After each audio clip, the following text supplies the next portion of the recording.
All right, good evening, everybody. I, Tammy Lemmer, do hereby call to order the Board of Education meeting for Hazlet Public Schools, May 24th, 2021. If you could join me in reciting the Pledge of Allegiance. Pledge allegiance to the flag of the United States of of America, to the republic for which it stands, one nation under God, under God, indivisible, liberty liberty and justice for all. Great, and I will take a roll call just to track attendance for our virtual meeting this evening. Treasurer Byrd. Here. Trustee Collins. Here. Trustee Mashad. Here. Trustee Maury. Here. Vice President Polverento. Here. Secretary Wheeler. Here. Great, thank you very much. So we'll move right to the superintendent's report. Mr. Cook. Thank you, President Lemmer. Just a few things this evening. First of all, we have one staff retirement. Billy Hastings, our Director of Facility and Operations, has submitted his retirement and resignation effective August 31st, 2021. Billy has served the district for 31 years. And so a special shout out to Billy and all his efforts over the last 31 years, keeping our district clean and safe and on top of things. So congratulations, Billy. And then I have one staff resignation. Lauren DeGraw has a middle school math teacher effective at the end of the school year. And Lauren has served the district for 8 years, and best wishes to Lauren in her future endeavors. And then I have a few end of the year school activities to report.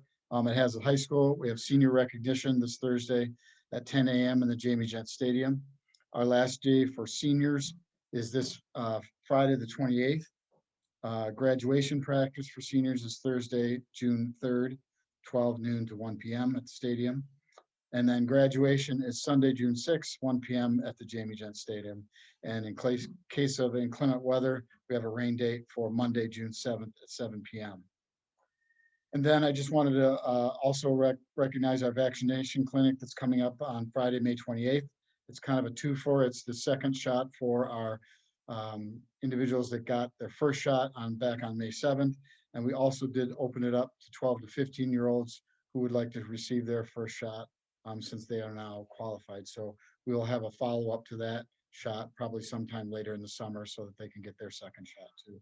So once again, thanks to Ingham County Health Department for all their efforts at bringing this together, and our Hazlet High School administration for coordinating with them to make this happen.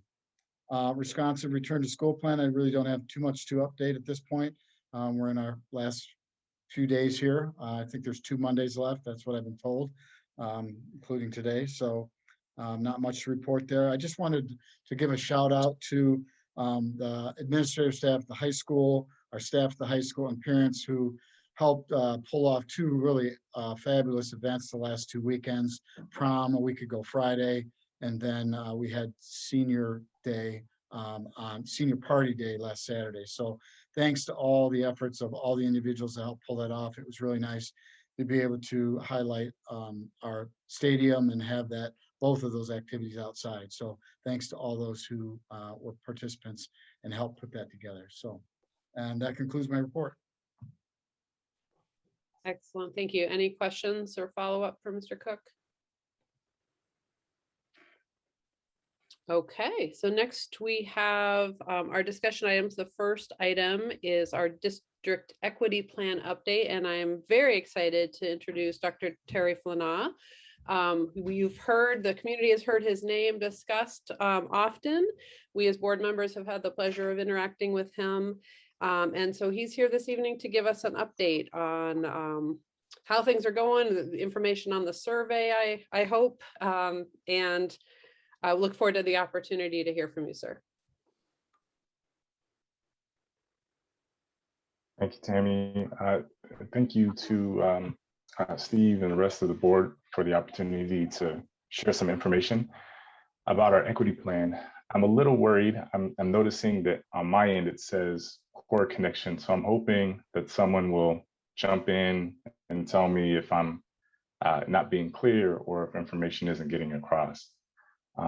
Just to guard against that, I think I'm gonna turn off my video, but I'm hoping that that won't impact my ability to share the screen and go through a PowerPoint that will tell everyone a little bit about the work that we've done and where we're headed with the equity plan.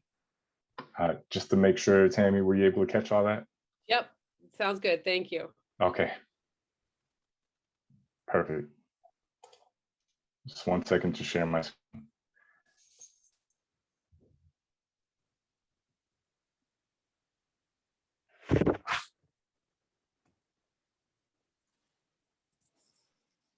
We're not yet seeing anything. 1 second. Of course, technology. No. Here we go. Let's see. I didn't mean to rush you. I'm just trying to give you that update that you were asking for. Oh yeah, no, I appreciate it. Thank you. Let's see. I think I am ready.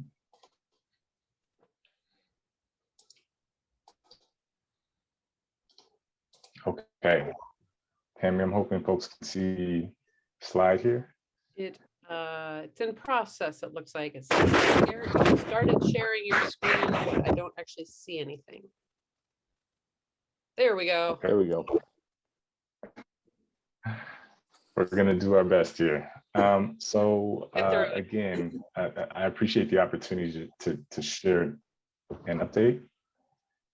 And I just want to walk through the presentation that I have today. So we have a bit of information about the survey and some preliminary findings that I'm happy to share with the community, an update on the Equity Planning Committee itself. And then I'd like to talk through the timeline and open it up for questions to everyone. So the Hazlitt Public Schools Equity Survey, it took us a little bit of time to get it out and ready, but I think having the delays that we did in part due to the pandemic helped us, I think, build a better survey. And the reason I say that is that in the time in between kind of initial conversation about getting the equity survey together and its rollout, Hazlitt Voices for Change kind of took it upon themselves to do a survey of students in the district and alumni as well. And it provided some insight into the ways that students were experiencing kind of the climate in the school, and they had a particular focus on race. I was asked to collaborate with Hazlitt Voices for Change because there was a commitment to allowing their survey to be rolled out to all of the high school students in the district. And so due to kind of delay that we were facing because of a number of factors, we were able to kind of, I think, enrich the survey and develop something that served both the purposes of those of us that have been having a conversation about developing an equity plan and the Hazlitt Voices for Change effort. Email addresses for all district parents, teachers, staff, and administrators, and high school students were provided to me, and they were rolled into Qualtrics. It's a survey tool that was used, and it generated personalized link for all of those people so that they could complete the survey. A general link was provided to anybody that encountered any kind of technical difficulties, but the idea was also that alumni and community members in the district would have an opportunity to provide feedback as well. So who did we get? The survey rolled out in March, and we were able to get just over or just under 1,100 participants. And that was with an original list of just over 4,000. We're looking at a response rate somewhere in the neighborhood of 25%, which is pretty good. You can see here on this slide that parents are very represented. I wouldn't say overrepresented. There just are more parents in the district, particularly when you account for the fact that the survey is issued to all parents in the district, regardless of what grade their students were in. But we had a really large representation of parents and guardians in the survey, followed by students, teachers, and then school district staff, administrators, and then community members and alumni. Others are typically comprised of folks that either misidentified initially or were people that had dual roles in the district. So they might have been a teacher, but also a parent in the district. In terms of the race and ethnicity, we see that there was a large portion of the respondents that were white or identified as white, followed by Asian or Asian American, Hispanic, Latino, and then Black or African American.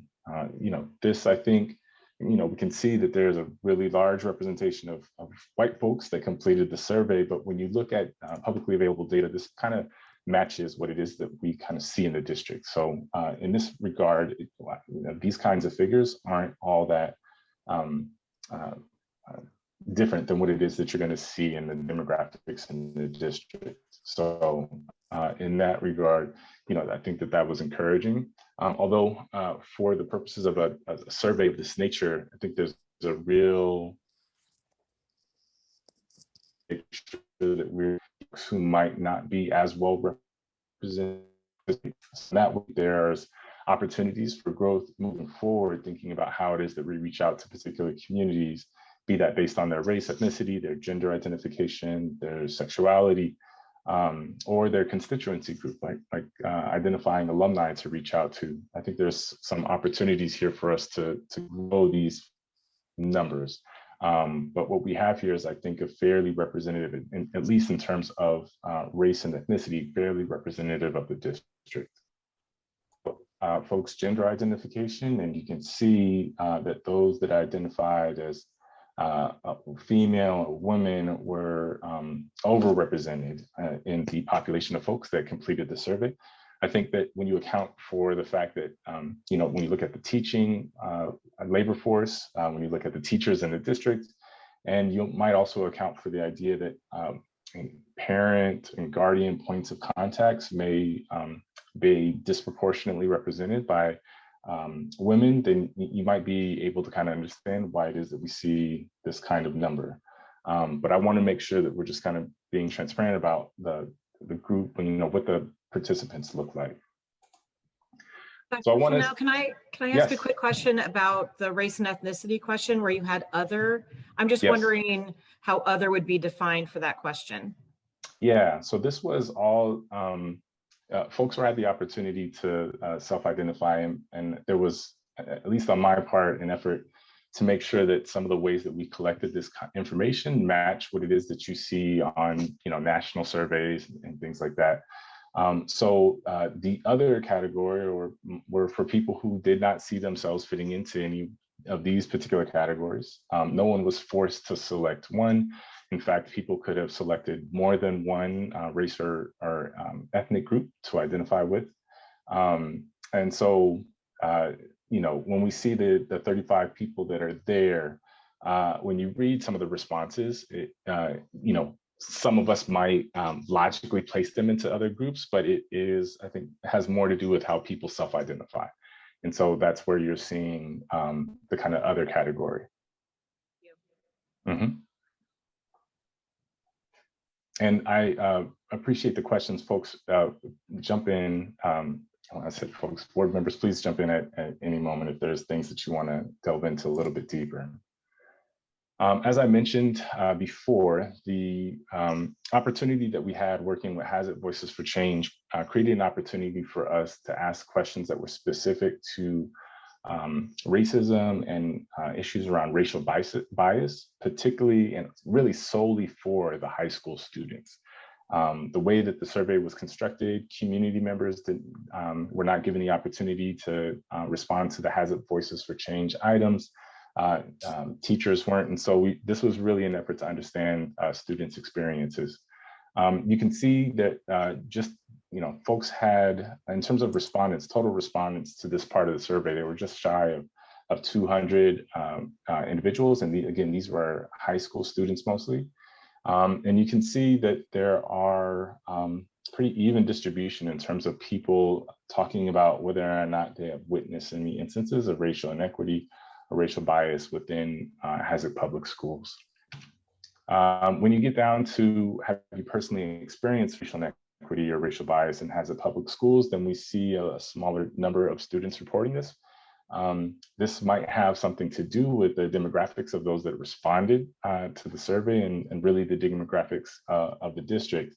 But the opportunity that we have here with this data set is to delve a little bit deeper and disaggregate some of the data. And I'll get into that in just a little bit, but it won't be specific to the high school students' responses, in part because I think I'm more comfortable talking about that in the general survey. And when the N is a little bit smaller, the total number of people is a little bit smaller, it might be a little bit easier to identify folks. So I want to be pretty careful here how I share data out. And then, there's something definitely here for us to dig into in terms of the ways that students reported some of these incidences. And what's just an important to note here, I'm really taking through the quantitative data, but in almost each of the instances, there was an opportunity for folks to provide qualitative or written feedback about what it is that they experienced or how they reported a particular instance. And this will be information that will be helpful for the Equity Planning Committee moving forward, thinking about ways that we can support the district and really to hold the district accountable to making sure that folks are feeling welcome, that they have avenues for reporting instances of discrimination and all the sorts. So again, this part of the survey was really focused on racial equity and was primarily and really solely available to the high school students. We were then able, though, once even the high school students completed this part of the survey, they were able to get into the general survey, which asked more broadly about issues connected to diversity, equity, and inclusion in the district. And so what you're looking at now is the responses from all respondents to the question, how would you rate Hazard Public Schools' overall commitment to equity for all students in the district? And this is, I think, something that the district should feel positive about, right? That here, over 60% of respondents said that they felt that the district was very committed or extremely committed to equity for all students in the district, right? So this is something that, if we're going to see the kind of responses lean in one direction, this is the kind of direction that we want to see things leaning towards.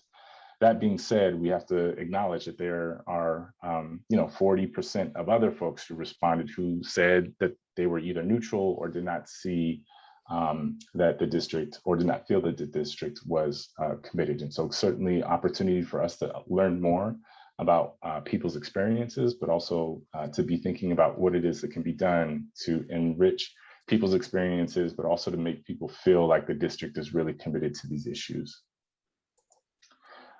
Similarly, as the last question was really asking about commitment to equity, the next item that I'm sharing here is talking about or inquiring as to how people think diversity is valued in the district, right? And so again, if you want to see the data be, lean in any direction, this is a good direction to be leaning in. You have about 45% of all respondents saying that they thought that the district really valued, or that diversity was very valued or extremely valued in the district, right? Again, we need to celebrate some of these successes, but also recognize areas for growth. And so I think that this is one place where we can see that.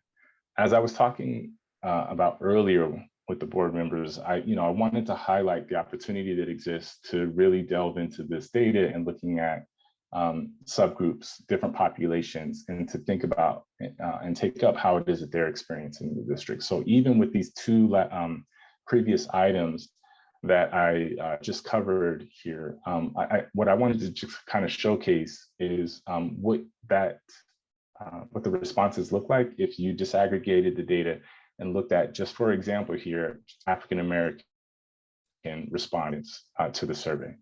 And what you see is a different kind of response, right? To the question of how would you rate Hazard Public Schools' overall commitment to equity for all students in the district, we can see that about 65% of all respondents, right, are saying that the district is not committed, only somewhat committed, or that they're neutral, the largest portion of them being neutral, right? And again, we want to make sure that we're attending to those folks in the community, but also those parts of the data that don't necessarily shine the greatest light on us. And so we want to make sure that we're noting and looking for those opportunities for growth. I think that this is even made more clear when you look at the question about diversity being valued in the district, when you're looking solely at African-American respondents, right? We see about 75% of all African-American respondents to the survey didn't have the same kind of view of how the district values diversity when you kind of just look at the general population, right? And so when we have this data, we know that we can tell all kinds of stories with data. You can tell any kind of story that you want, but when we're taking an equity perspective with this work, we want to be thinking about those communities that may not be as well represented, those communities who may not have had the type of kind of positive experiences in the district for a whole host of different reasons, and we want to pay attention to the way that they're experiencing the district. So this is just one example of the data that will that the Equity Planning Committee will kind of be digging into. I want to make it a point to give a shout out to my colleague John Yoon, who's at Michigan State University, who has really helped to dig through this quantitative data, and will be providing additional forms of analysis that will be available obviously to the board, the Equity Planning Committee, but in the spirit of transparency, everything that we put together will be widely available. And so I just want to make sure to highlight that point. There were a series of questions, I think 1 or 2 questions that were kind of a matrix, and really the effort here was to ask about the district's commitment to infuse diversity, equity, inclusion across a number of areas. And so, what you're looking at here is can be hard to kind of unpack, but we have data that will tell us, if you're looking at the chart here, that in those areas such as accessibility and special education, we're seeing kind of higher assessments of commitment by participants, survey participants, saying that the district, is making some efforts here and is doing well. But we can also see that in areas of like teacher and staff hiring, and whether or not diversity is really being infused here, that it's not being assessed in the same way and read the same way as other parts and efforts in the district. And so again, we have access to this data, we'll be able to disaggregate it, and the Equity Planning Committee will be able to focus on a couple of areas. I want to just, in the interest of time, and make sure that we have an opportunity to unpack some of these questions. I mean, these I think are the last 2 big ones that'll be kind of give you a read of how participants were making sense of these questions around the equity in the district. And we can see, again, if we're going to see the data link in a particular way, this is kind of what it is that we would want to see. Certainly a minority of respondents said that they had experiences that made them think that diversity was not greatly valued, right? And again, there will be opportunities for us to disaggregate.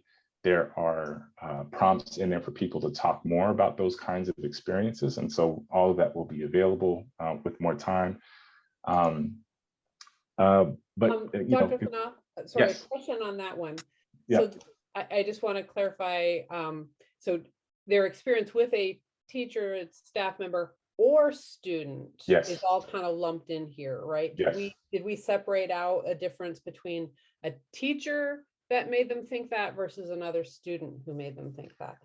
Not in the survey itself. So folks were not given the options of identifying particular folks that made them had this kind of experience.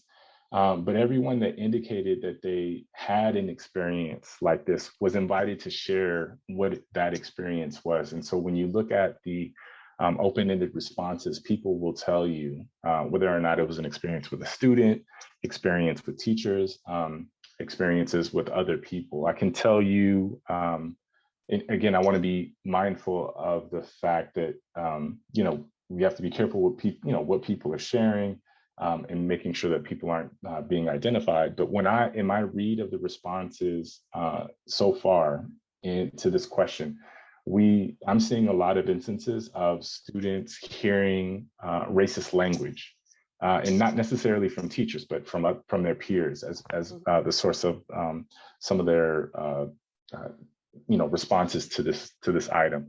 But it's not the only thing, right? Certainly there are experiences that folks are reporting, be it students or parents, about interactions with administrators or teachers. But the good news is that we'll have a bit of that kind of narrative, that story, that we can unpack that a bit more. And again, I think our goal here is to give people an opportunity to kind of share their experiences for the Equity Planning Committee to seriously take those up and think about how best we can respond to the kinds of information that we're getting back from community members. And so, I think it was important that there were both these tools that allow us to kind of gauge attitudes on a fixed scale, and we can quantify that, but also these opportunities for people to share these stories. Great, thank you. Again, in the interest of time, I'm just going to move along here. Just one example of the kinds of questions that we asked.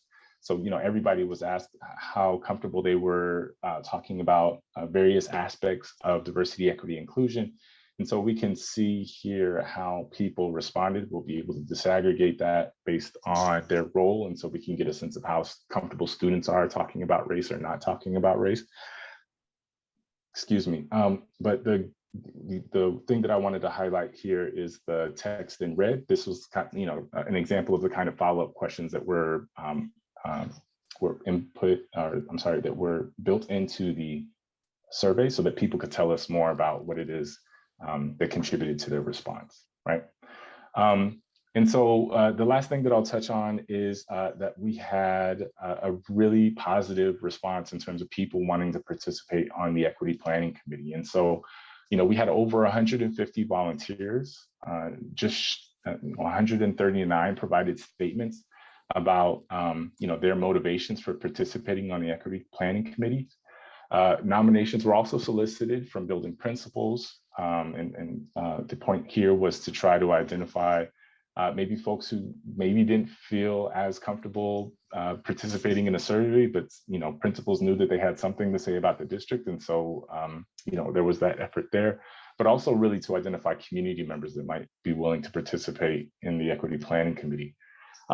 From that, we had a list just in the neighborhood of 30 or so equity planning members that came out of the discussions with the district leadership and Hazlet Voices for Change, which was, someone that was present and a part of those conversations. I can tell you that even though that we provided these opportunities for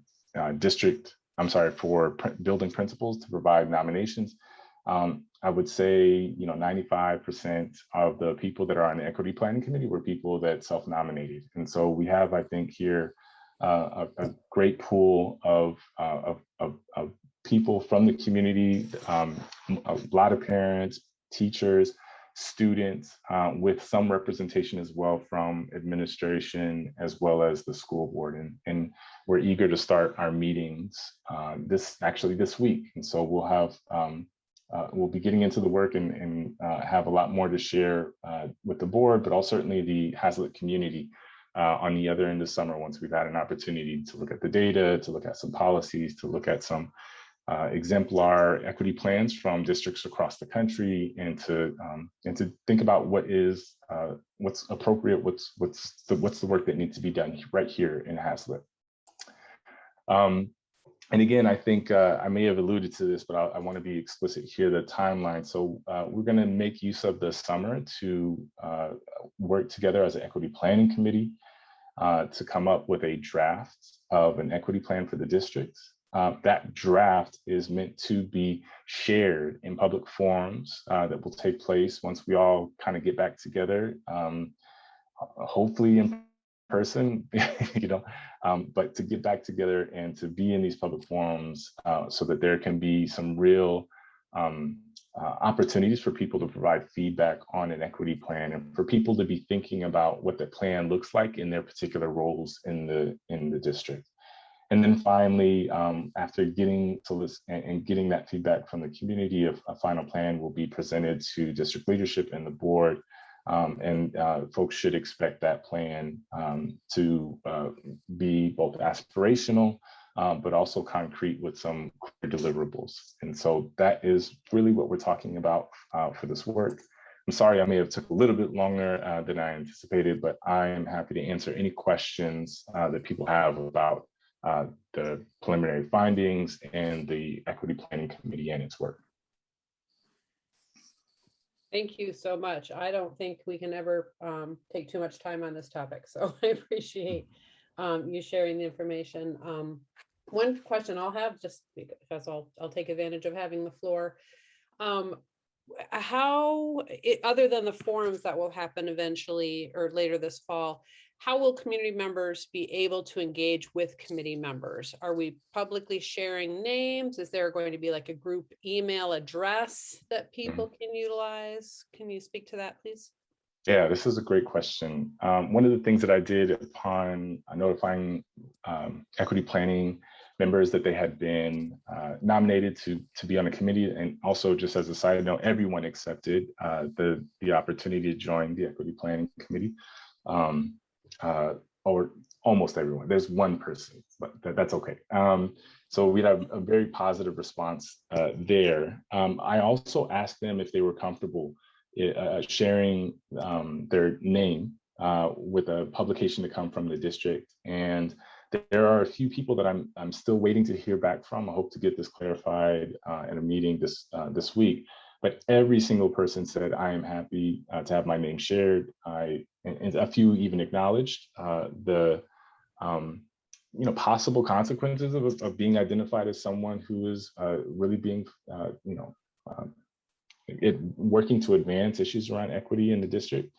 And they said that this is important work and they're happy to do so. And so in that regard, we have people that are ready. I think in my conversations with Superintendent Cook that there's some effort to get equity planning member names up on a website. And so I think that there's every intention of having that information shared. Tammy, I will say that we had not, and I had not thought about there being an email address for the Equity Planning Committee. But I think it's a really good idea, and I think that it's going to be one of the first things that I bring back to the committee once we get together this week. It'll provide an opportunity for folks in the community to provide feedback in ways that they don't have to be thinking about, navigating, internal email systems and things like that. And so I think that's something we'll definitely be looking into. So, yeah. Great, thank you. Mm-hmm.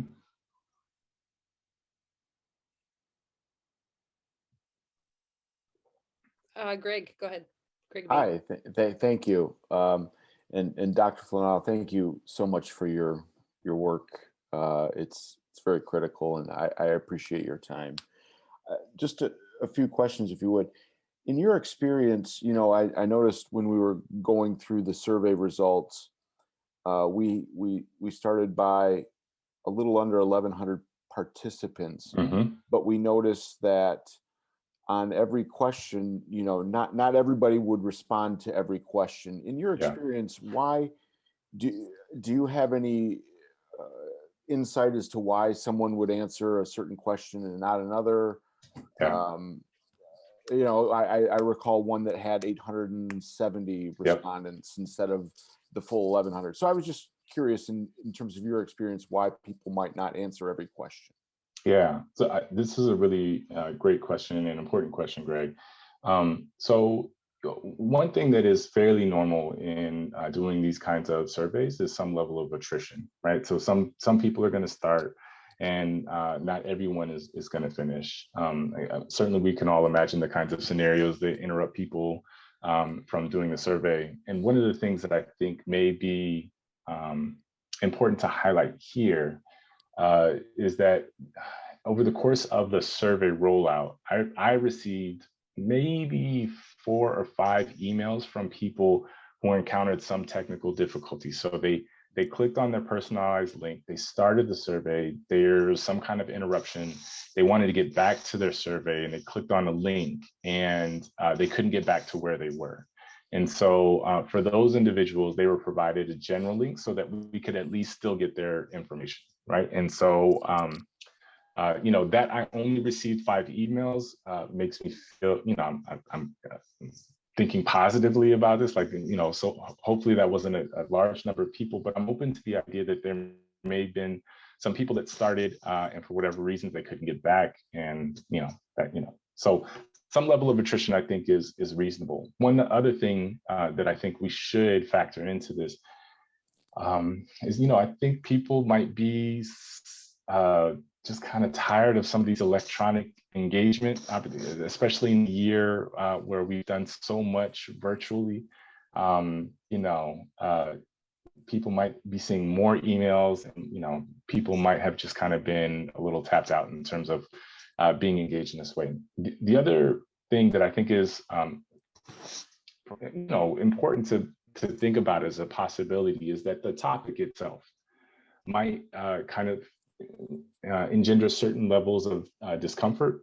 There are folks who might have different ideas about what equity is and what, you know, what race and diversity and all these things are. One of the things that I should have noted was that there were some working definitions that were provided so that, you know, when people were making their selections, we were all kind of operating from the same base of understanding of what equity is. It's not to be confused with equality. You know, equality is about treating everybody the same, and equity is about fairness. It's this acknowledgement that there's nothing inherently fair about everybody getting the exact same thing, right?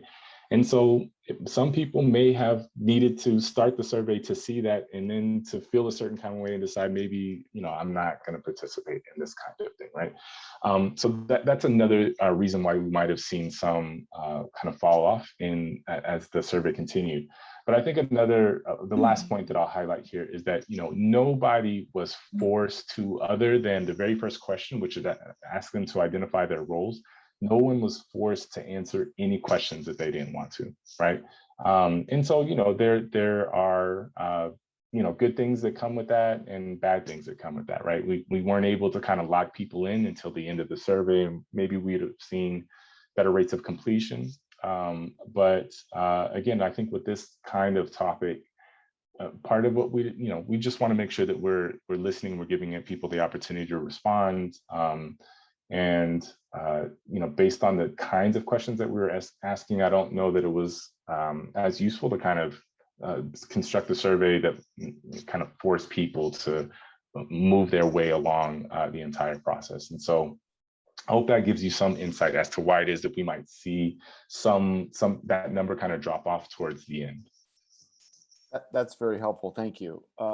If I could, Tammy, another question or two. You know, that kind of, and I think you addressed a little bit of it, Dr. Flanagan, is I'd like to, you know, hopefully, you know, as our equity planning committee goes along and makes recommendations, and we, you know, put those recommendations into place, I do hope to see additional surveys in the future of our, you know, our community, our faculty, et cetera. How can it, again, in your experience, how can we increase upon the participation in the future of these surveys? So we do, you know, I was great. I was very happy to see all the parents and their participation, but particularly students and alumni. You know, they've lived this experience, and teachers, they're there every day. I'd really love to be able to maximize their participation in these surveys in the future. Any recommendations you might have that we can do as a district to help encourage that participation in the future? Yeah, so one is a kind of a research method approach, right? And it's thinking about the idea that you know, one of the best times to do data gathering of this nature is when you have a captive audience, right? So thinking about students who are sitting in their classroom and their teachers saying, we are all going to take the next 10 minutes to respond to the survey, it would be something that would dramatically increase the representation and the response rate from that population of folks, right? So one is just thinking about different populations, what's kind of be the best strategy. The other consideration, though, I think has to do with kind of the data information systems, right? So, we were able to, and I think this is a benefit, we were able to tap into the email addresses that were a part of the district's system, right? But we don't, there wasn't a database readily available of alumni that I could tap into to kind of get this email out, right? And so I think that that's something that moving forward, thinking about ways that we can keep our alumni engaged in different ways, and maybe even thinking about the kinds of formal or maybe less formal groups that form that are connected to the district, parent groups, whether it's even thinking about, a listserv for all the parents of the football team members, right? Or something like that, right? That if we have multiple avenues to get to people, I think you're going to see greater number of participation. The last thing I'll say here, Greg, and I think it's a really important point, is that I've tried to kind of emphasize this point. We should not think about this as this was our only chance to get a sense of how students and family members were experiencing the district.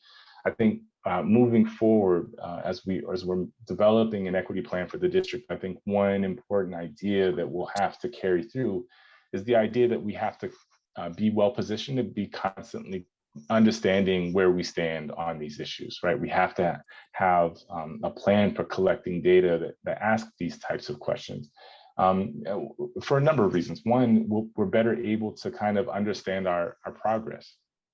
But I think the bigger principle here, and it's one of these catchphrases that I've found myself saying more and more with my graduate students, I'm undergrad, and just in a lot of different settings, right?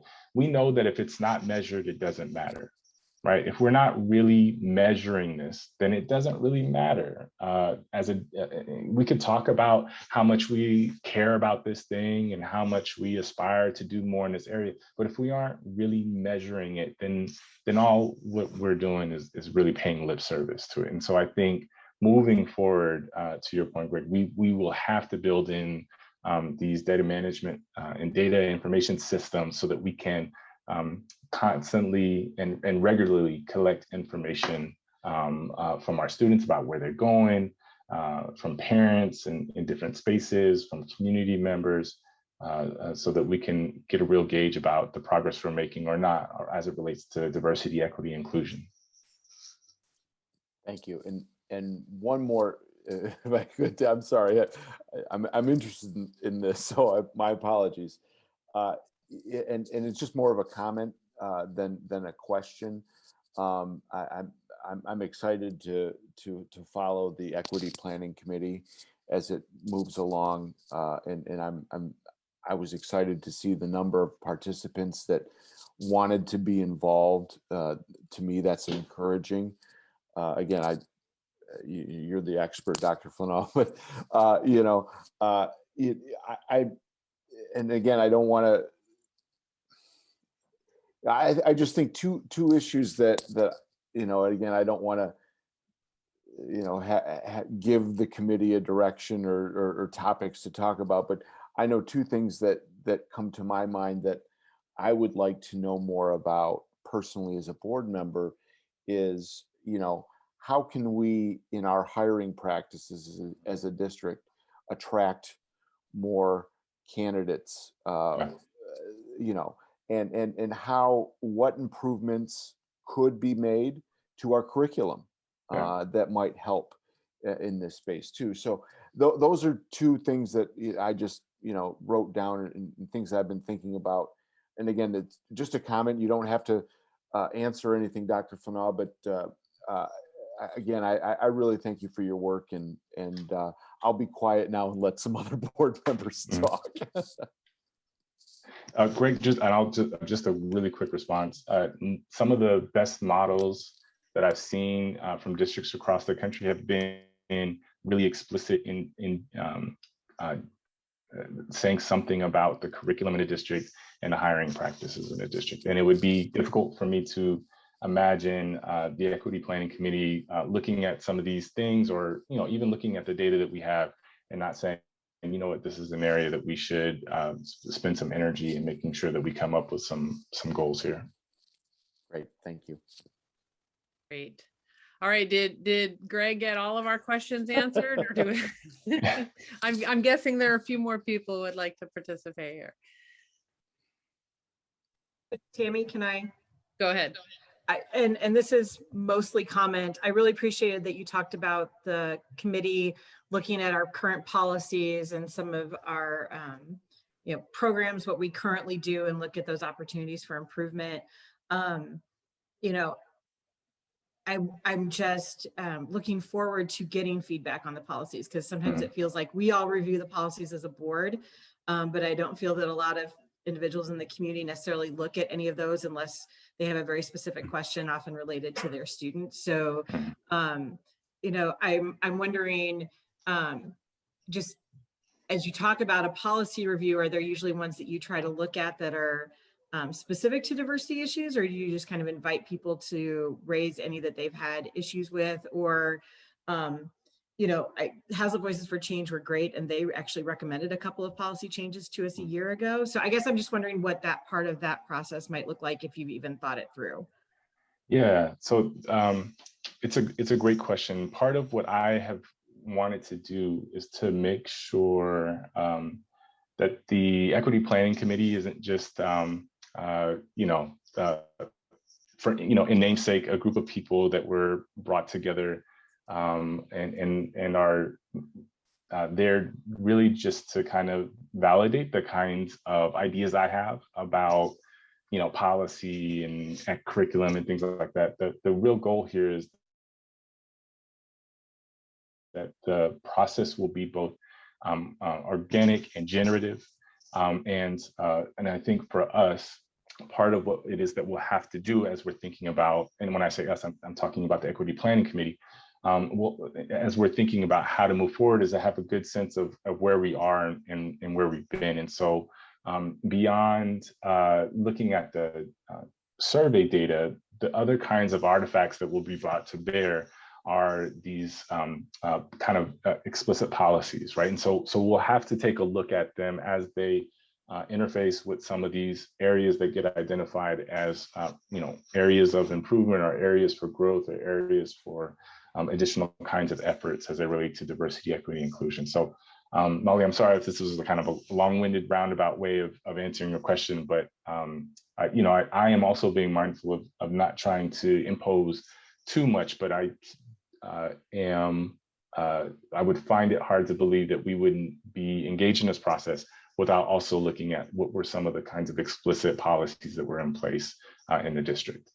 I appreciate you trying to find that right balance between, as the facilitator, how much do you kind of lead, and then how much do you really kind of follow where the committee takes you? That's always kind of a difficult, especially at first, as you're all getting to know each other and trust each other, that can be a difficult piece of this to negotiate. I do appreciate your talk about data collection. It's something that I think, however this plan evolves, if there are recommendations for how we as a district can monitor our progress. The last thing I want is for the plan that comes out of this to be a document that kind of sits on the shelf and we kind of acknowledge it every once in a while, but we don't actually use it. I want it to be something that we can really use. Part of that is understanding how we use it to make a difference. So I really appreciate your comment about the data. Thanks. Can I piggyback on that a little bit? This is Tammy. So we as a district have, for the last, I've lost track, maybe 4 or 5 years, have actually been relying heavily on Neola, which for the community, and maybe Dr. Filona, it's actually an agency. sort of sole purpose is to monitor and follow and update school board policies. They follow the legislation, both at the state and the federal level. And in a lot of cases, they have sort of template policies that they share with member districts. So we'll be conscious. We have a few policies that over the years we've decided, no, we like our own language better, or, you know, we haven't necessarily adopted the Neola policies carte blanche. So that's maybe it's just me saying this, but I think Molly has an interest as well. We kind of following which ones are the committee's not, it's not important to the committee to know this, but when you make recommendations or the committee makes recommendations, I'm going to find it really interesting to see, are we proposing changes to the Neola policies, which implies a larger statewide national systems change effort that needs to happen? Or are they things that we as Hazlet District maybe haven't gotten quite right? Yeah, and it makes a lot of sense. I mean, one thing we want to keep in mind is that, you know, Hazlet is unique, right? And it has a different kinds of circumstances and demographics and histories, different strengths and different weaknesses. And so part of what I think the Equity Planning Committee is going to be well positioned to do, especially given that we have this great representation of folks in the communities, parents, and it's a large representation of parents and teachers, but there's also representation by board members and administrators, just for us to be kind of putting these ideas together within a framework of equity, diversity in the district. And so I'm excited about, obviously I'm excited. I wouldn't be doing it if I wasn't excited about the Equity Planning Committee, but I think you all are going to have another opportunity to just see how wonderful the community is here, and to be thinking about the commitment that they have to making things better for all students. Absolutely, thank you. Dr. Flannel, you bring up another question, as you just mentioned that. This is Tracy Collins. Are there any students who will be on the Equity Committee? Or will there be another opportunity for students to be involved in this process as well? Yeah, this is a great question. We have, Hazlet Voices for Change was given an opportunity from the onset to be partners in this effort to be thinking about equity in a district. And so Hazlet Voices for Change as an organization has representation on the Equity Planning Committee. Those folks who are a part of Hazlet Voices for Change are figuring out how best to think about the participation. You know, if it's going to be more than one person, is there going to be some kind of rotating participation? I think that, you know, it's up to them to decide that, but they are partners in this work. The students that expressed interest in the Equity Planning Committee, there were considered by the district leadership, and some invitations did go out. The only one invitation that was declined was a student, and part of that was because the student was graduating and moving on to another place. And so there were some kind of different things. But to your specific question, Tracy, about will there be more opportunities? I am a huge advocate of student voice. I think it's difficult to do anything with real integrity and real, you know, these kind of principles of inclusion. If you don't have student voices there, then I think that's going to be a real challenge. I think there is an opportunity and I would encourage, and I'll bring this up in our meeting this week with the Equity Planning Committee. If there was one space where we could see possibly more participation, it certainly would be on the students. And I think moving into the summer, we might actually find it easier to identify some folks that can be engaged in ways that can add to what the Hazlet Voices for Change group is bringing to the table as a group of current students and alumni of the district. Great, thank you. So with one student declining, did that leave us with any additional students who are still participating? Let me see. I think there were only two. Tammy, if you can, if someone else has a question, I'll try to look this up as I want to give you an answer, but I don't want to give the wrong information. So if you give me a minute, I could try to pull that up. Sure, that's no problem. And I actually partially asked because we have a large committee. I mean, that's good in some ways, Yes. it can also make it challenging in some ways. But thinking of there only being one, maybe two student voices in a room or a venue of adults can be inherently challenging as well. So, and I'm sure you know that, and I'm glad to hear that you say that might be an avenue of a priority to look at how are we going to increase student engagement. And I don't know if that meant inviting more students to participate on the committee itself or just some of those other engagement mechanisms that you discussed. Yeah, and so part of what to be transparent, there is, and I think that this is the right move, and this was a decision by district leadership to guarantee that place for Hazard Voices for Change. Hazard Voices for Change has a number of students that so it's more than just a few students. It's a good number, and so part of what we want to do is make sure that they feel represented in more than just kind of one voice at the table. In part because they were amongst those at the very beginning of this kind of journey with the district. That being said, there were, and I don't have the groups. If it's okay, I'd like to be able to get back to each of the board. I'll send an email to the board members to tell you exactly how many students volunteered and then how many are on the equity planning committee. I don't have the roles here in a list that I'm looking at. No problem. Thank you. I just again that I don't want to say tokenism because that's used in different contexts, but that issue of I don't want the student to be overwhelmed or to feel that their voice doesn't matter or doesn't count. Right.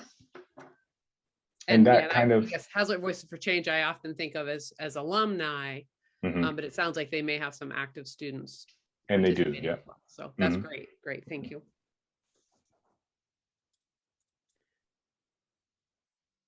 Other questions?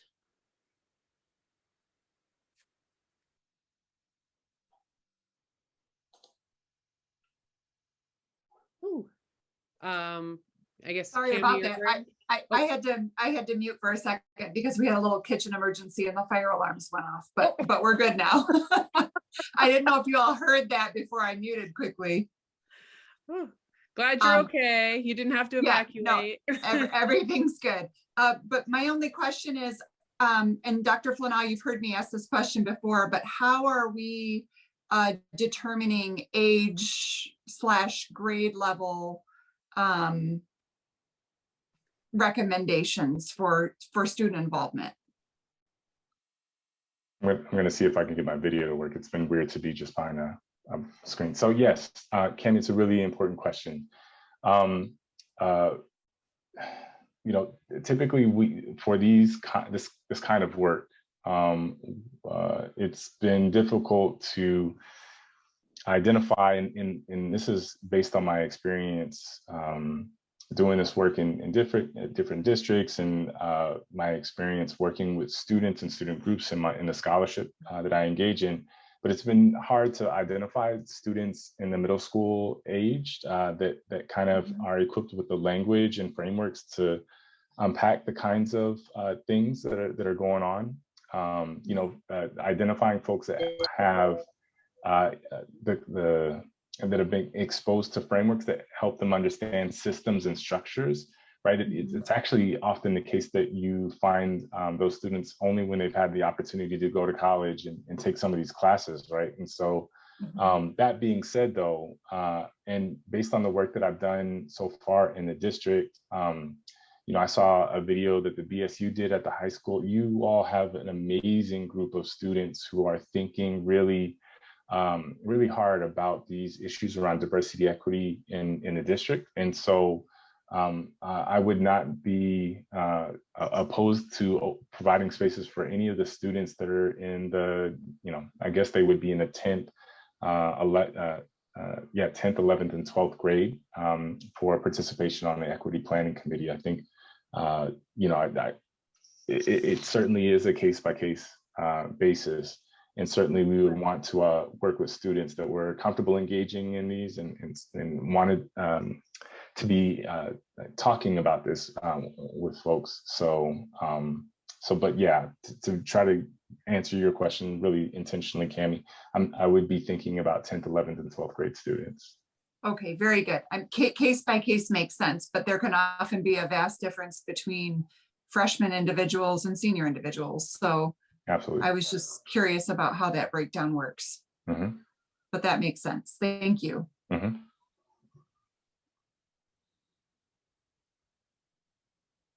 I have another question, but I want someone else to go first if. All right. The questions have been very thorough. Thank you. Yeah. The questions have all been thorough. Thanks. So similar to HBC's approach to how are they handling their quote unquote seat on the committee or seats on the committee, we have the same question for board representation. Yeah. We have several individuals who are interested. Yeah. Not all are actually available for this week's meeting, but a few are. It can be disruptive to have a rotating representation. Yeah.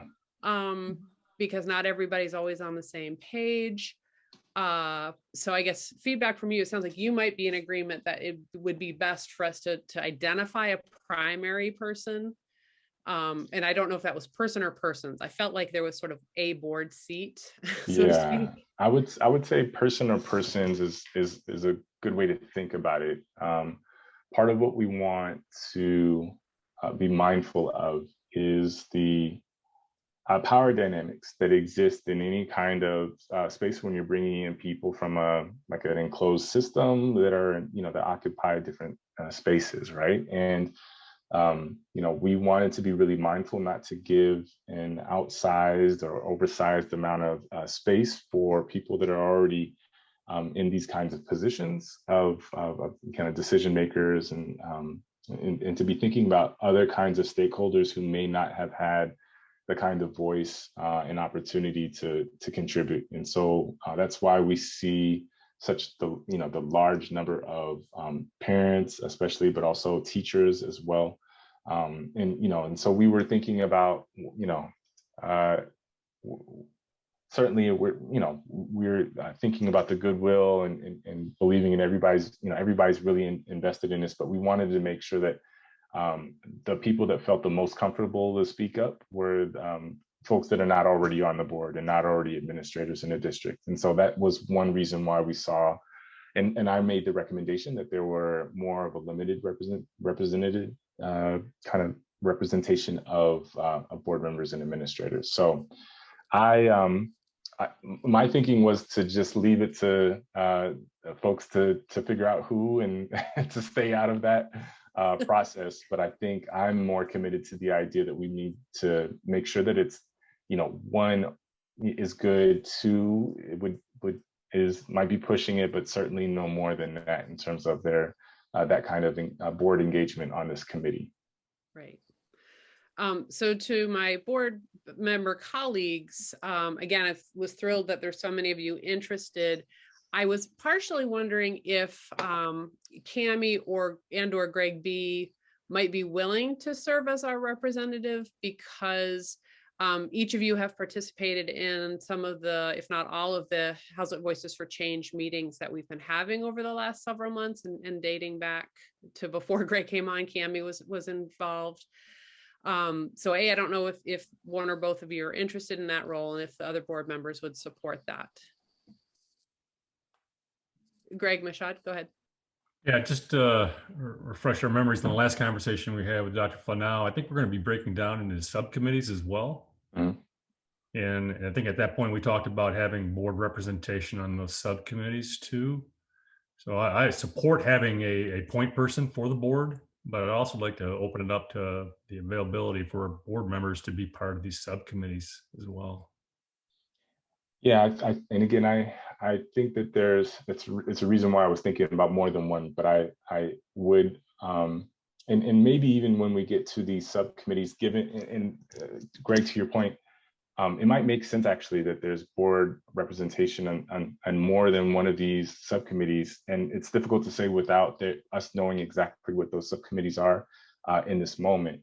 That being said, acknowledging that there could be a real benefit of having board member representation on more than one of these committees, we will still want to be mindful of the kind of representation of the board on this committee. We want to make sure that we are prioritizing kind of the opportunity that parents and teachers and even the students have to jump in and participate fully. So yeah, maybe this is something that we touch on, we come back to as we get further into the process. But I will just kind of be that broken record here to say we want to be mindful of having too much of a voice of the board in this work, given that the committee's job here is really to make recommendations to the board, right? Right. So I've always find it weird when, and it's not just in this instance, right? But like, MSU and other places, they have board members on committees that are going to be making recommendations to the board, and it's just like, well, okay. Yeah. Right. Dr. Flanaugh, I mean, and again, I don't mean to, to your point, should the board member or members that serve on, whether it's the main committee or any subcommittees or whatever the decision we make, should they be seen as I may be getting the term incorrect, but ex officio member? I mean, somebody that doesn't have voting rights, but just provides maybe input or answers to questions. Yeah. In that respect. So they're not seen as having an official vote per se. Yeah, this is a really important question, thinking about the structure and even like the governance structure of this equity planning committee. Part of what I think the committee is going to be tasked to do is to make a recommendation on what a standing committee looks like, and to be thinking about the kinds of questions that you just posed, Craig. The kind of representation of board members, the kind of status that they have or rights that they have as either an ex officio member or a voting member.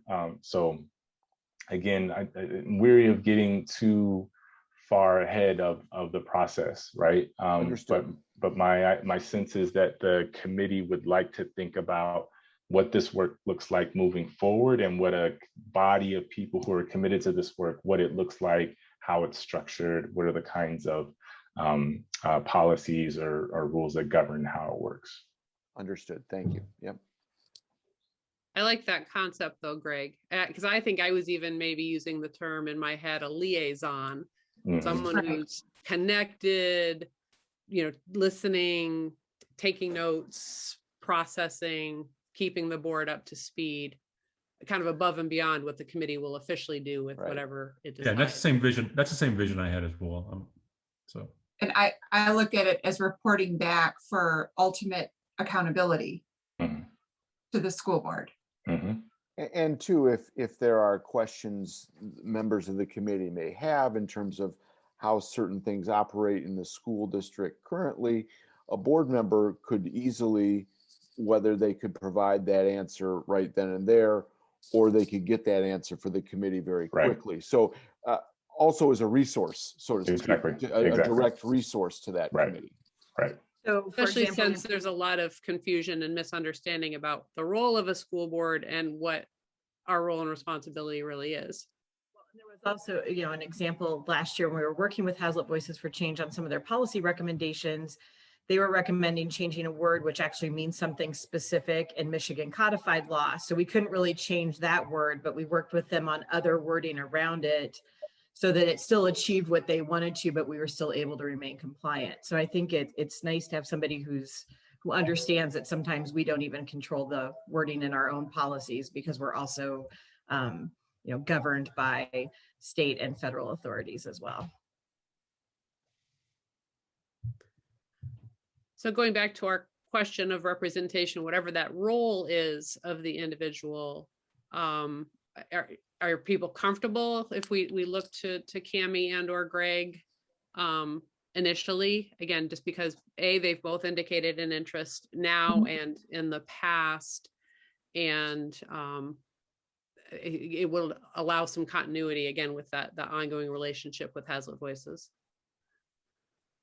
So Cami and Greg, are you okay with that? Yes, I'm willing. Yes. I'm willing as well, but you know, I obviously if Cami would prefer, I mean, whatever Cami and the board would like, yes, I'm willing to serve.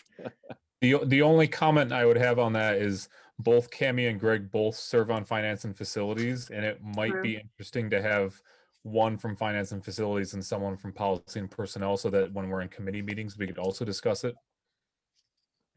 And that goes to the question of would they both be participating in any or all of the meetings?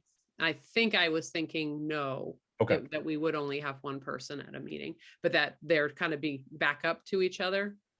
Okay. With hopefully a primary person, again, because that revolving door gets complicated. But if we are in more of that observational kind of resource role, that's, I think, less important than if someone's actively engaging and contributing. We'll have a contact person and then maybe a backup. And then depending on how the structure evolves of the committee and where there might be those opportunities, whether you know, we're sitting in and listening on subcommittees, or we're able to provide some information to help inform the discussion of the committee. Tammy, I think that's when whoever that liaison is can help us to identify the right person, and depending on what the questions are. And then you can, I think to Josh's point, you know, look at, you know, representation across the board.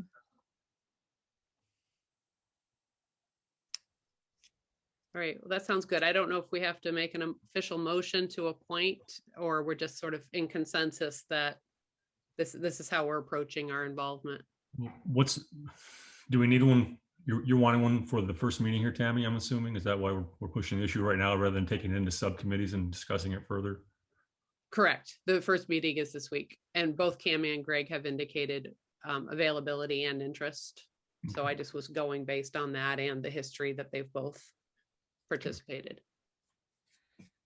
I think too, Greg, you know, maybe we have this first meeting, we get, whether it's Cami or Greg who kind of attends, they can fill us in, we can discuss at committee and then figure out going forward. So it's probably going to be kind of like what Dr. Flanow was talking about, how they're going to be figuring it out over the next, you know, couple of meetings, how they want to work. Then we'll figure out, as the committee figures it out, then how we work with them.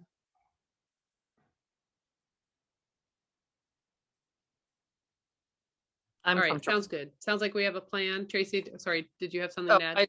I'm comfortable with that. All right, sounds good. Well, Dr. Flanow, thank you for your patience while we worked through all of That's that, fine. and for your guidance on how we should proceed. I hope it reflects positively that we are, you know, interested and engaged and invested in this work.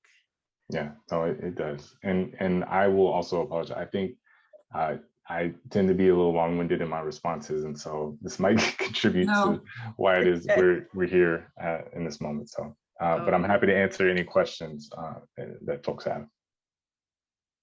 How's that new baby? She's doing well. She's not like her brother, who was very chill and calm all the time.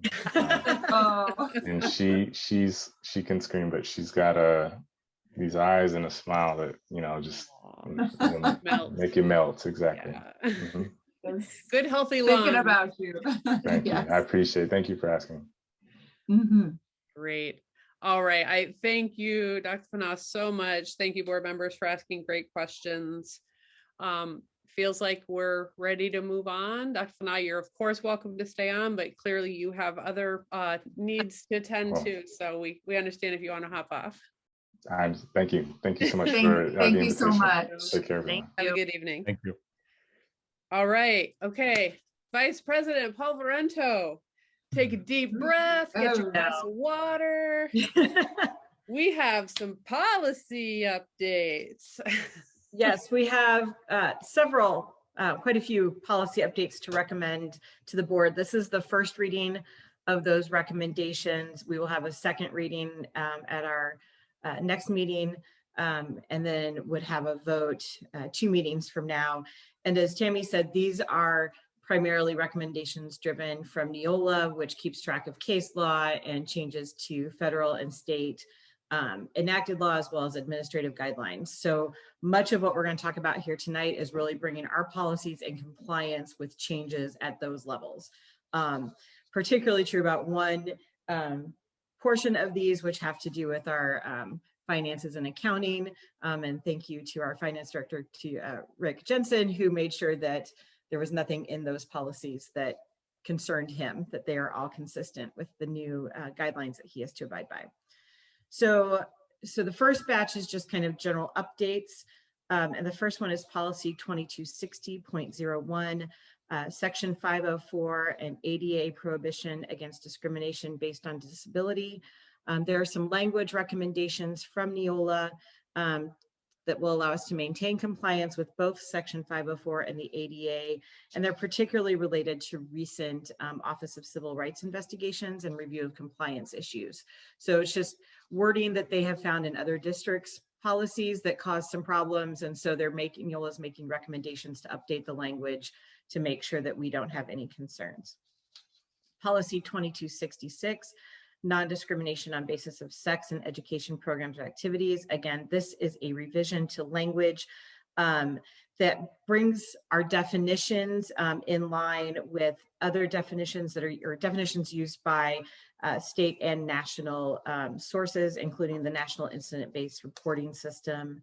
And so these are recommended for adoption. The next 3 policies are all related to recent legislation in Michigan around do not resuscitate laws specific to minors, DNR orders for minors. The first, for policy 5341, emergency medical authorization, changes the language in our existing policy to allow for do not resuscitate orders for minors under appropriate circumstances. And again, this is required to remain compliant with Michigan law. Policy 5342, do not resuscitate orders for minor students, is a new policy, and it reflects the language that was in the law passed by the Michigan legislature. Policy 5343, physician order for scope of treatment, provides specific language when we receive a physician scope of treatment form for a student and how they are to be managed. So it's just the procedures that we must follow. Policy 744001, video surveillance and monitoring. Given the increase in virtual and online learning, this policy revision is being recommended to allow the district to use pre-recorded lessons or observations of online learning as part of teacher evaluations in accordance with any collective bargaining agreement or memorandum of understanding that is approved by the board. Policy 8321, criminal justice information security, non-criminal justice agency. It's a language revision again to include the latest review of the procedures used by the Michigan State Police by the Department of Homeland Security and the qualified use of criminal records information by school employers. So again, it's just bringing us up to compliance with what was issued by the Department of Homeland Security. Policy 8330, student records.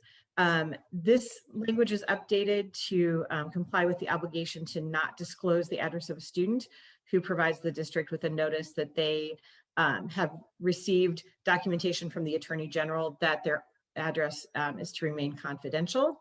And again, this is recommended to remain compliant with Michigan law. Policy 8440, school safety information.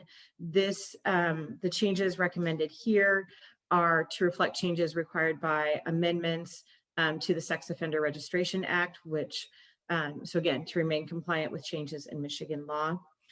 Sorry, Molly, just to confirm, you said 8440, did you mean 8400? Thank you, 8400, thank you. Policy 8500, food services. The recommended changes to this policy add emphasis to The language that's being changed at the U.S. Department of Agriculture to prohibit stigmatizing students who lack the funds to pay for their meal or have unpaid meal charges. And then policy 8510, wellness. The revisions to this policy reflect the requirements for evaluation and review of our district wellness plans and updated regulations issued by the U.S. Department of Agriculture. So again, this reflects changes enacted recently by USDA and their regulations and are recommended for adoption. So that is our first set, and it's just kind of general recommendations that we received from Neola. The second set of revisions of policy changes are related to the EDGAR revisions. And EDGAR is the Education Department General Administrative Regulations. So these govern how any federal funds issued by the U.S. Department of Education are to be accounted for by school districts. And the final guidance, the final revisions were published in August of 2020. So we need to enact these, and as part of our audit, we need to make sure that these are in place for when they're looking at how the district has managed any and all federal funds. And this includes policy 6114, cost principles, spending federal funds, policy 6325, procurement, federal grants and funds, policy 7450, property inventory, and policy 7455, accounting system for capital assets. So again, all the changes recommended in all 4 of those policies reflect the updated guidance that's been published by the Office of Management and Budget specific to U.S. Department of Education grants and other funds. And then the last batch of policy recommendations for this first reading are all related to non-discrimination and anti-harassment policies in the district. These are all reflective of the language changes that were adopted as part of the Title IX revisions at the federal level by the U.S. Department of Education. Many of the changes here are updating definitions so that the definitions in our policies reflect the definitions that are now used in federal law. And there are also some changes moving pieces that were in our administrative guidelines, moving them into the policies to make sure that it is something that is approved by the board. We don't approve our administrative guidelines. Those are put into place by our administrators to reflect and to put into practice the policies that we approve. And some of these changes were recommended in Neola to actually put into a board approved policy. So we've grouped some of these because the policies are the same, it's just they're applicable to different groups of our staff. So the first group of policies are policies 1422, 3122, and 4122. These are related to non-discrimination and equal employment opportunity. Policies 1422 relates to our administrative staff. Policies 3122 to our professional staff, and 4122 to our support staff. All of them are updating, again, the definitions of the terms used, both updating the definitions and then replacing the terms throughout the policy with the appropriate term as now defined by federal statute. And also, again, move some pieces of what would have been in our administrative guidelines into our board policy. Policies 1623, 3123, and 4123 are all Section 504 and ADA prohibition against disability discrimination based in employment. Same revisions to language and definitions, as well as pieces of what were in administrative guidelines into our policy. We also have policies 1662, 3362, and 4362, anti-harassment, all again updating our definitions and making sure that we're consistent with federal law. We also have policy 2260, non-discrimination and access to equal educational opportunity, and those are for students, and it's similar language to what was in the 22 policies up above. And again, updating definitions and the pieces of the policy that are from our administrative guidelines. And then policy 5517, anti-harassment. And again, the last one where we're talking updates of definitions and the language in the policy. So those are all of the policies that we are including in this first reading tonight and that we are recommending adoption of these changes. These policies are available for the community to review if they're interested, and they can contact or visit the Hazlet Administration Building. If anybody has any questions or recommended changes, please let me know so that we can act appropriately. But if we don't hear of any, then we will move forward to a second reading at our June 14th meeting. Thank you very much for that great overview. And thank you also to the full Policy and Personnel Committee, because I know they helped you work through understanding what changes were being recommended and the rationale behind them, and making sure that these were in line with the direction the district wants to be in, for those that may not be federally mandated or state mandated. So again, and real quick, if I can just say, in addition to my committee members who were great, and I really appreciate the time they took, I want to thank Michelle Gustafson with the district, because she really coordinates making sure all of these proposed changes are updated and available for the public to review. And it is not an inconsequential amount of work. So I just want to acknowledge and thank her for the time that she spent doing that. It's a great point. Thank you very much. Any other questions or comments from board members? I was just going to say, as always, thank you for distilling down these very dense policies to why they are being changed, what is being changed, and how it's being changed. When you read through these, they are not light reading. No. Not definitions, but there's some important changes in there. And it just feels good knowing that our bases are covered because of your expertise. So thank you, Molly, and Policy Personnel, and Michelle. Great comments, everybody. Thank you. So I think we can move on to correspondence. Secretary Wheeler, do we have any correspondence from the public we'd need to share this evening? Since last board meeting, no correspondence. All righty. Then we can move into comments from the public. So I will walk through our process for those of you who may be new. We have, doesn't look like we have anybody on the telephone this evening. So I'll direct the comments to those of you who are online. You can utilize the raise hand function, usually across the bottom of the sort of the Zoom toolbar. We will recognize you in the order that we see your hands raised, and Mr. Casson will unmute you. Each individual is allocated up to 5 minutes to speak to any comment, question, or concern. This is not a two-way conversation with board members, but your comments will be taken under advisement, and if any necessary follow-up is required, we will request that admin or staff, whoever is appropriate, make that follow-up happen in a timely manner. Again, just in case, to make sure all of our bases are covered, we do also have an email address, webmaster@hazlet.k12.mi.us. Mr. Casson is monitoring that.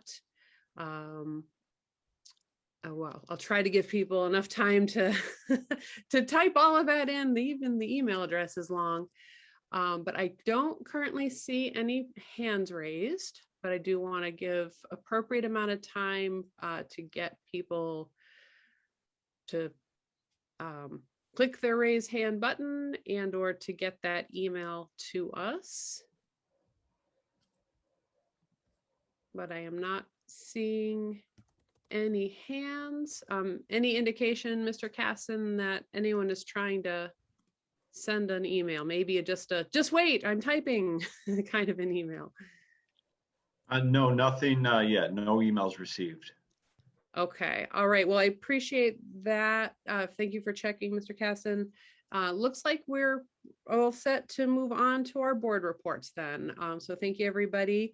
Board reports, we're going to go with Treasurer Byrd first, because Molly needs to catch her breath still. Thank you, President Lemmer.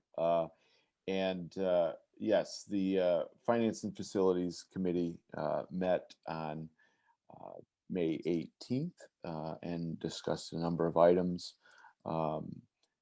one of which was we got an update on the district's equity plan. And we also heard from the building principals from the district on their district testing. They talked about the assessments that were administered and how the students fared in those assessments. Building principals talked about the current activities to identify the students not meeting those benchmarks and what we could do, and what could be done over the summer to support those students. We also heard from the building principals regarding the progress of changes to their current handbooks at the high school and middle school, and discussed how we can work together to update handbooks in a timely manner to reflect policy updates by the board. And the Superintendent Cook also gave an update on the responsive return to school update. And I have to admit I had to miss some of the meeting for work. So if I have missed anything, I welcome my fellow committee members to give any updates that may have occurred while I had to miss the committee.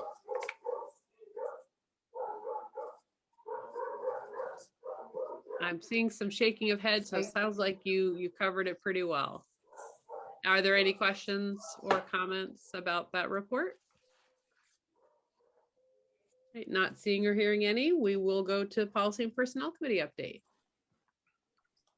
On the morning of Thursday, May 20th, had a very similar agenda. In addition to what Mr. Byrd reported from his committee, we did get a chance to speak with all the principals, and I particularly wanted to thank them for being kind of honest about the challenges of this year's assessments and really kind of the, it's hard to know what to do with some of the data just because even though these are validated tools, students were taking them in different ways. And so they discussed pretty frankly, what those difficulties then are of how to use that data and how do you really understand kind of what's going on. And that's going to be probably an ongoing issue for us as we come back to school in the fall, and how do we compare data across different cohorts in the same grade.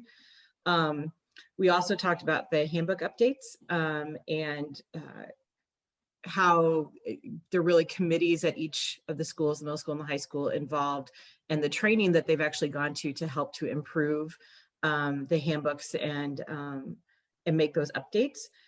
We talked during our committee meeting about these Neola updates that I just spent way too much time talking about, and the timeline for approval. And for the responsive return to work update, we did discuss the kind of rapidly changing guidance and recommendations from both CDC and MDHHS around mask usage and other limitations for both indoor and outdoor spaces. And we made sure to thank Mrs. Butcher and her staff for the work that they did to make sure that all the safety guidance they were adhered to and all the protocols, while they still pulled off from everything that we had heard, a pretty successful prom. So we wanted to congratulate them for somehow balancing all of those things. And then the only other business is that we had an update from Superintendent Cook on just staffing. So any retirements that he had heard of, we heard about Mr. Hastings' retirement plan, but he also gave us a brief update on where they were with interviewing for currently open positions. And I don't know, Tracy or Greg, did I miss anything? Okay. Great job.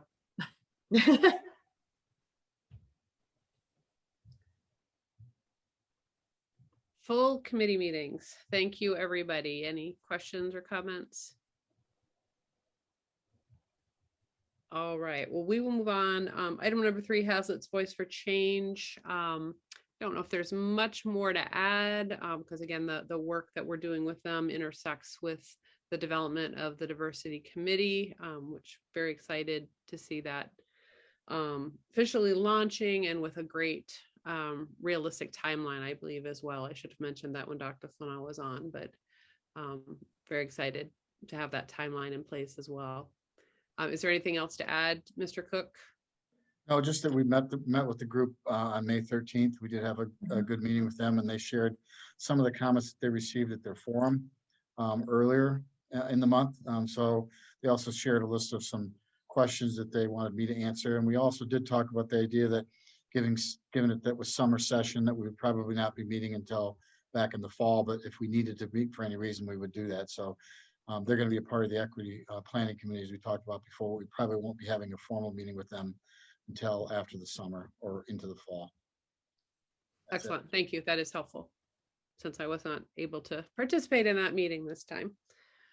Anyone who else was at that meeting or anything else to add? All right, great. Thank you. So we are at items from board members. And go ahead, Greg.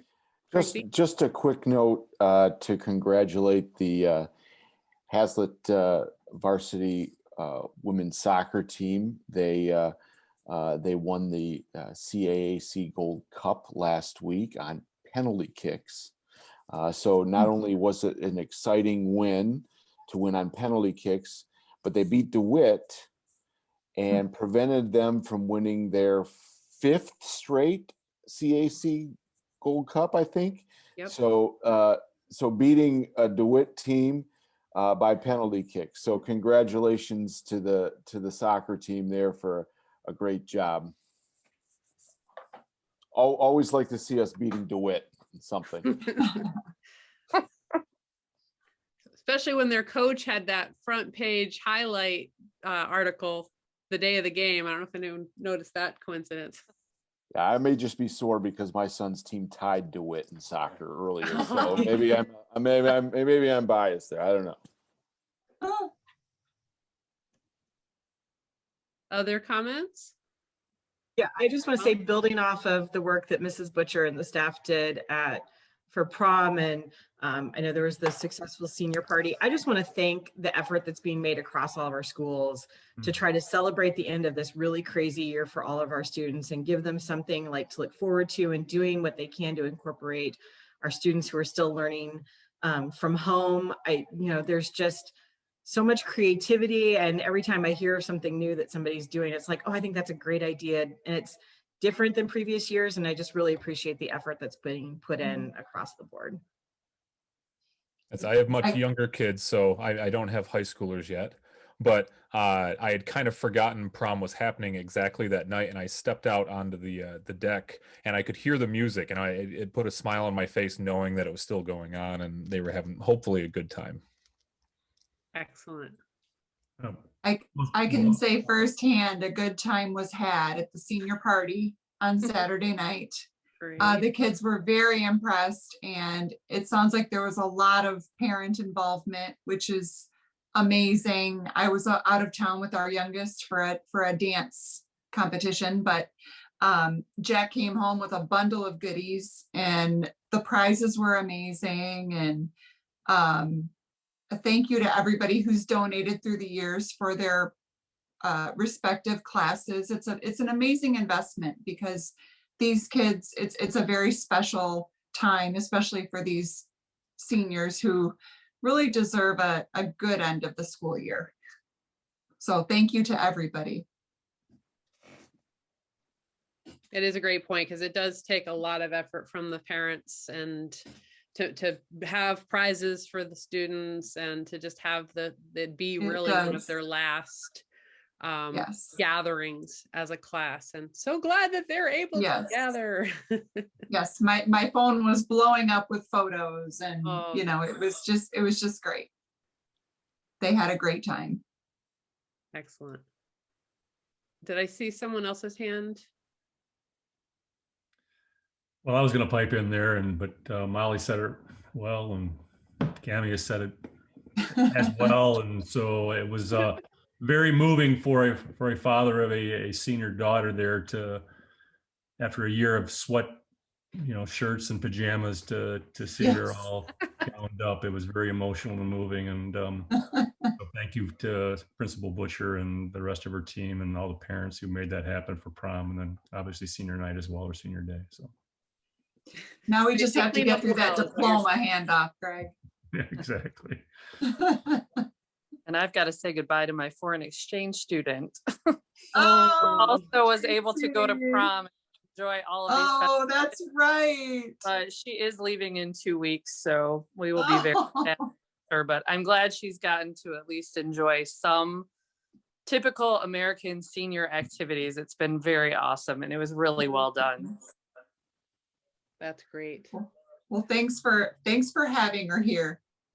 It's been so much fun. It's been awesome. I highly recommend if anybody else wants. It's worth it. That's great. Well, I have a more individualized thank you. I'm a member of local Hazlet Okemos Rotary Club, and I actually participated in a meeting with the Lansing Rotary Club where Samara Vala was the guest speaker. She was the program for that meeting, and she highlighted sort of the dynamics of teaching and encouraging the creative arts and the performing arts in the era of a pandemic. She really did a wonderful job of highlighting all the adaptations that were made, not only last spring, but certainly carrying over into this year. The concept of assessments, the concepts of participation, because again, music, and she was talking from the choral perspective, but it's applicable for band as well.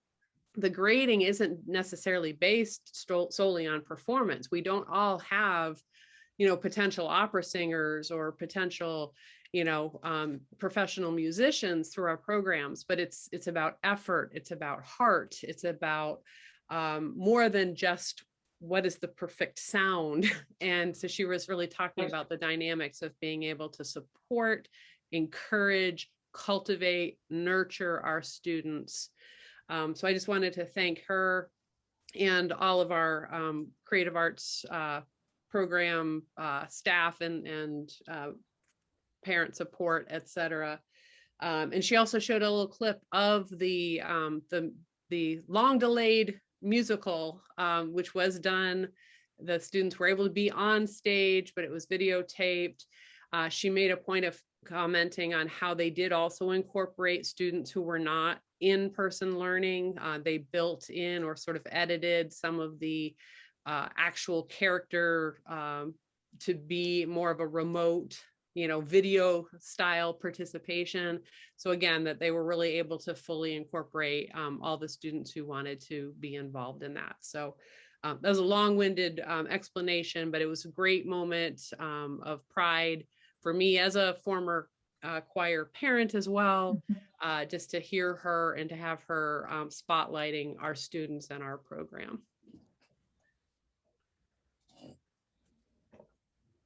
Anyone else? All right, well, we have some action items here, and we have some decisions to make. The first action item, number 1, is the Ingham ISD Board of Education biennial election. We are asked to identify a board delegate and an alternate to attend the election meeting scheduled for Monday, June 7th in the Thorburn Education Center beginning at 6 p.m. So I've interpreted this to be, it is in fact an in-person meeting this year. And we're being asked to cast a vote for a candidate for a 6-year board term. There is one candidate. She is running unopposed, it looks like. And again, we're asked to approve the resolution identifying our delegate and alternate. Do we have anyone who is interested and or available to attend that meeting in Mason at the Thorburn Center on Monday, the 7th? Tammy, 6. what? Oh, it's 6 p.m.? Yes, which I realize corresponds with our graduation rain date. So right. Right. I think we should still identify somebody, but with the caveat of if we're otherwise engaged. A, hope for nice weather on Sunday, but B, we're not going to hold anybody to this meeting if it conflicts with graduation. Right. Otherwise, I have a dance drop off very close to there on that night, so that makes sense. So if I you're can willing do to it. be our designated representative, I am Mhm. actually free as well and would be willing to be the alternate if no one else is interested. I don't want to step in if anyone's Okay. dying to do Like I it. said, I'll be out there. I mean, there's like a 45-minute lag, but that would work. That would work. That 'Cause I love I'm out there anyway. maximizing efficiency and gas mileage and the whole deal. So Right. if we'll entertain a motion, I'll be plan A. there we go. And I'd be plan B if people are supportive of that. So we just need to approve that. The recommended action, I'll just need a motion to approve Cami as our designated representative and me as the alternate. So moved. Second. Motion Bird, second Palvarento. Any further discussion or clarification? All in favor, say aye. Aye. Aye. Any opposed? Hearing none, motion carries. And next is the proposed ISD general fund budget. We had a great presentation by Superintendent Mellema last meeting. So we need to determine if we approve or disapprove the Ingham ISD budget for 2021-2022 school year. Do we have a motion? I'll Way. move approval of the Ingham ISD school budget for the 2021 school year. 21-22. 21-22 school year, sorry. Do we have I'll a second? Second that. Okay. Motion Wheeler, second Maury. Any questions or comments? All right, this one, since it's a budget resolution, I am going to go ahead and do the roll call. I skipped that on the first one. Treasurer Byrd, Yes. Trustee Collins, Yes. Trustee Mashad, Yes. Trustee Maury, Yes. Vice President Palvarento, Yes. and Secretary Wheeler. Yes. President Lemmer votes yes as well. Motion carries. Thank you very much. We will forward both of those resolutions over to the ISD so they have our decisions on record. All right, next. Okay, now it's my turn to take a deep breath. Holy cow. We have 6 items on our consent agenda. I will read through all of them. If anyone needs any item pulled for questions or clarifications, please let me know. First is approval of the minutes of the May 10th, 2021 regular school board meeting. Item number 2, approval of the minutes of the May 10th, 2021 closed session meeting. Item number 3, approval of minutes of the May 18th Finance and Facilities Committee meeting. Item number 4, approval of the minutes of the May 20th Policy and Personnel Committee meeting. Item number 5, the recommendation to purchase paging and clock systems as recommended by Mr. Casson at our last meeting. Item number 6 is the summer roofing project recommendation discussed and presented to us by Mr. Jensen last meeting as well. Anyone need questions, comments, clarifications on any of those requiring them to be pulled? I'm not We hearing. approve the consent agenda. Second. Motion on the floor, Palvarento, second by Mashad. Thank you. There's some big ticket items in this as well, so I'm going to go ahead and do our roll call. Secretary Wheeler? Here. Oh, yes. Vice President Palvarento? Here, Yes. here and yes. Maury? Yes. Mashad? Yes. Collins? Yes. Byrd? Yes. And Lemmer votes yes. Motion carries. All right. Thank you, everybody. Glad you're here, Cami. Yes, still here. All right. So we do have a couple of announcements. First is that our next Finance and Facilities Committee meeting has been scheduled for June 8th at 9 a.m. That may be held remotely depending on Ingham County restrictions for in-person gatherings, although those might be lifting. Policy Personnel Committee meeting has been scheduled for the next day, June 9th, also at 9 a.m. possibly remote, but if they're in person, they would be, I believe, still at the admin building, correct? Do we have enough space in the boardroom to conduct that? Okay. And then finally, our next regularly scheduled board meeting will be held on June 14th at 7 p.m. May be held remotely depending on Ingham County restrictions, but if we are in person, we will be meeting in the auditorium at the high, or otherwise known as the Performing Arts Center at the high school. So that information will be communicated in advance, but just again, note that if it's not via Zoom, then it will be in person at the Performing Arts Center, beginning at 7 p.m. If it is in person, it will be live streamed per the Hazlitt media channel, but it will not, as I understand it, have the live remote interaction aspect. Is that correct as well, Mr. Cook? Great, thank you. All right, so now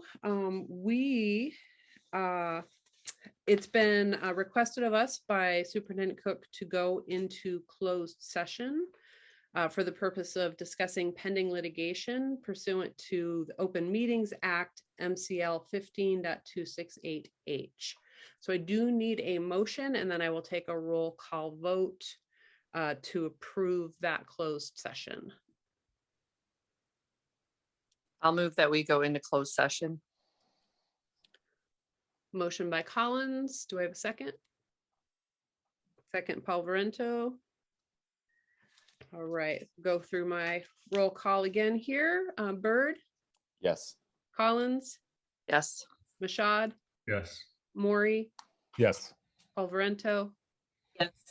Wheeler, Yes. and Lember votes yes. That's unanimous to go into closed session. Just for the public, just to know, we do not take any action. This is strictly a conversation to receive some updates. And when we come back out of closed session, there will be no action taken and we will simply be adjourning the meeting. But for now, I appreciate the public's participation this evening and look forward to seeing you again in a couple of weeks. So we'll let folks exit.